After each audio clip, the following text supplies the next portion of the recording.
Welcome to Lesson 1, Surface Area of Rectangular Prisms. So today we're faced with the following problem. We have a gift box that needs to be wrapped. We want to determine how much wrapping paper we need to wrap the entire outside of this gift box. Now, the dimensions of the gift box are 2 inches by 8 inches by 5 inches. So 2 inches in length, 8 inches in width, and 5 inches in height. So we can find the amount of wrapping paper of this box by breaking this figure down into a net. So what I did was I unfolded our box and I actually put it on a sheet of centimeter grid paper. Now what I would like you to do is use 3 different colors. So 3 different colored markers or highlighters. And we're going to identify the length of 2 inches in one color, the width of 8 inches in another color, and the height of 5 inches in a third color. Now what we're going to do in our net is we're actually going to identify those same color sides on our net. So all of the 2-inch sides I'm going to highlight in my 2-inch color.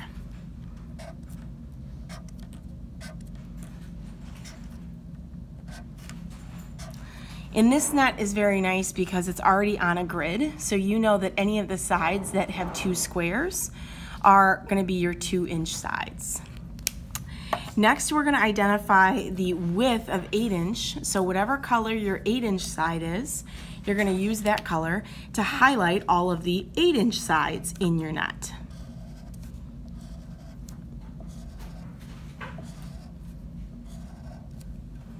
Again, you can pay attention that on the grid, each of these sides should cover 8 of the squares. Lastly, we're going to use our 5-inch color, so whichever color you use for 5 inches, to highlight all of the 5-inch sides.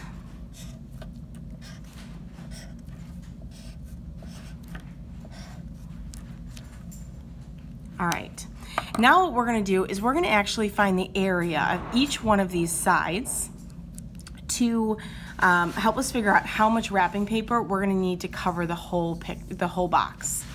So we're going to start, we could just start right here with the bottom piece. Okay, now the dimensions of the bottom piece are 2 inches by 8 inches. So 2 inches by 8 inches. And since that's a rectangle, I can find its area by doing 2 inches times 8 inches, which gives me a total of 16 inches squared. So we know that this bottom piece is 16 inches squared, and we can circle that area.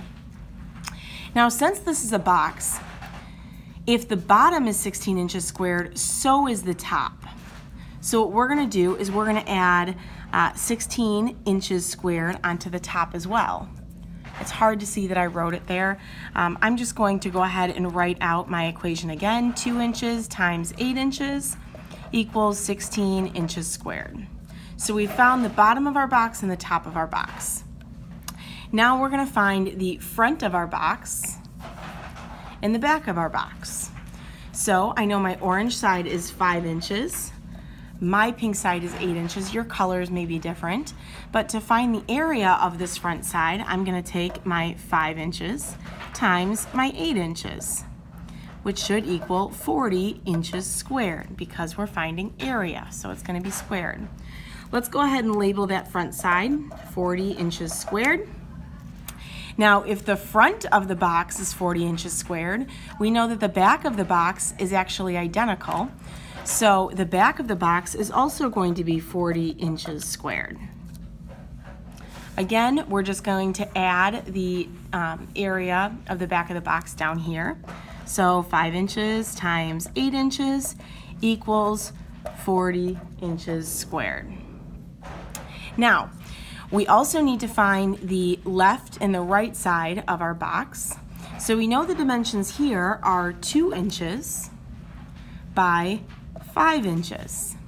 So to find the area of that right side, we're going to do 5 inches times 2 inches, which equals 10 inches squared. And if there's a right side of our box, we know that there's an identical left side of our box. Again, my dimensions should be the same, 2 inches by 5 inches. So we're going to show 5 inches times 2 inches equals 10 inches squared. Now, the next thing that we're going to do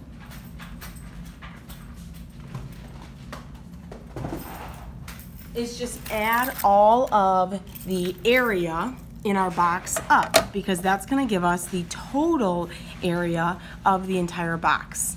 So we're going to add 16 plus 16 plus 40 plus 40 plus 10 plus 10. You should get a total of 132 inches squared. So when we're asked how much wrapping paper we need to cover this box, we can say we need 132 inches squared of paper, or 132 square inches.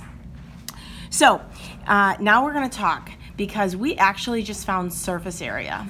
So we found the area of all of the surfaces within our box. So surface area is the total of the area of all of the faces in the solid figure. So it's just the total of the area of each side of our box. For surface area, since it is area, we're always going to use square units. All right, thanks so much for watching lesson 1. You are going to go ahead and move on to your homework. Now, for your homework, you're going to find a figure with a net. I do want you to do the same highlighting practices that you were doing here in your notes. So please go ahead and look on Google Classroom. You're going to find a key of the highlighting so that you can just match the highlighting that's on Google Classroom. If you use different colors, that's completely fine. Just make sure that you label all of your side links, because that's incredibly important. Last thing, it's also very important that you are showing this work. Okay? If you don't show your work, we cannot give you credit for surface area, so make sure that you're showing that total work.